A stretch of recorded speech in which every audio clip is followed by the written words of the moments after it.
अस्सलाम वालेकुम वरहमतुल्लाहि वबरकातुहू। हम रोज़ा क्यों रखते हैं? क्या आपको इसका जवाब पता है? अगर आपसे कोई पूछे आप रोज़ा क्यों रखते हैं तो क्या आप इसका आंसर दे पाएंगे?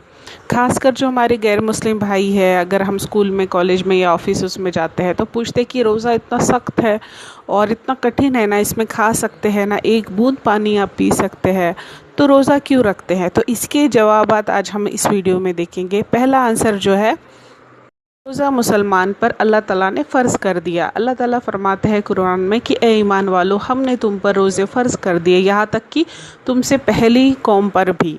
सिर्फ हम पर ही नहीं, हमसे पहली जो कौमें हुई, हमसे पहली जो उम्मतें हुई, उन पर भी जो है अल्लाह ताला ने रोज़ों को फ़र्ज़ किया था। और अल्लाह का जो हुक्म है इसको बजा लाना, हुक्म मानना, यही रोज़ा है। अल्लाह के हुक्म के पीछे इंसान के लिए बहुत सारी भलाइयाँ होती है जो हम एक नहीं समझ पाते कि इसके अंदर क्या क्या राज छुपे हुए हैं। तो सबसे पहला तो ये अल्लाह का हुक्म मान लेना ही रोज़ा है। और ईमान के जो 5 स्तंभ है, जो 5 सुतून है, उसमें से एक सुतून जो है रोज़ा है, आपके ईमान को मुकम्मल करता है। उसके बाद एक हदीस हम देखेंगे। हदीस में आता है कि रसूल अकरम सल्लल्लाहु अलैहि वसल्लम ने इरशाद फरमाया, जन्नत का एक दरवाज़ा है जिसे रैयान कहते हैं, इस दरवाजे से क़यामत के दिन रोज़ेदार ही दाखिल होंगे।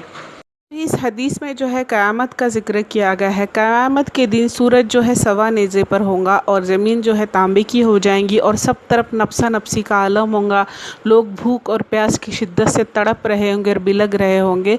तो उस दिन जो रोज़ेदार होगा, जो दुनिया में रोज़ा रखेगा, उस दिन वो शिद्दत वाली प्यास और भूख से बचने की क़ुव्वत और ताकत उसके अंदर आ जाएंगी। तो ये बहुत ही आसान सौदा है उस दिन के लिए बचने का, अगर आप दुनिया में रोज़े रखते हैं तो। उसके बाद आता है कि डॉक्टर्स भी कहते हैं कि अगर एक इंसान साल में 30 दिन अगर वो भूखा रहता है तो उसके शरीर के लिए बहुत ही फ़ायदेमंद है। ये साइंस का भी आज ये मानना है। उसके बाद शरीर में ऐसी बहुत सारी बीमारियां जो रहती है जो सिर्फ भूखे रहने से ही ख़त्म होती है, तो ये रोज़ा रखने के ये भी फ़ायदे हैं। उसके बाद अल्लाह ताला जैसे फरमा रहा है कि रोज़ा रखने से जो है तकवा आता है। तकवा यानी बचना, तो रोज़ा हमको सिखाता है बचने के लिए। अब सोचिए, रोज़ेदार जब रोज़े से रहता है तो हलाल चीज़ों को भी छोड़ता है, जैसे खाना हलाल है, उसकी वाइफ, उसकी बीवी उसके लिए हलाल है, और भी बहुत सारी चीज़ें हैं। तो ये रोज़े रखने के बाद जो उसको तकवा आता है, ये दूसरे चीज़ में नहीं आ सकता। तो अगर वो रोज़ेदार है, अगर उसको इस चीज़ में तकवा आ गया तो वो दूसरी चीज़ों से भी बच सकता है, जो हराम चीज़ें जो आजकल माशरे में आम हो चुकी है। तो ये भी जो है रोज़े रखने के फ़ायदे हैं। उसके बाद रोज़ेदार जब रोज़े से रहता है, वो भूख और प्यास के एहसास को समझता है।